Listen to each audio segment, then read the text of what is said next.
Hello guys, in today's video I will be showing you how to manage the app language on your account on Bluesky easy and quickly.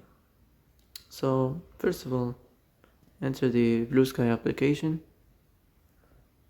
and then go to these three lines up here, then go to the settings, and here you will find languages.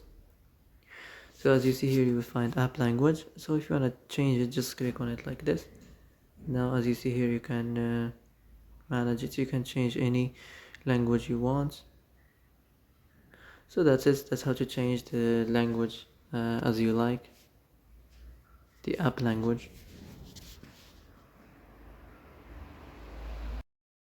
Oh, that's it for today's video. I hope this is the answer you've been looking for. If you like this video, don't forget to like and subscribe. And that's it. See you in the next video.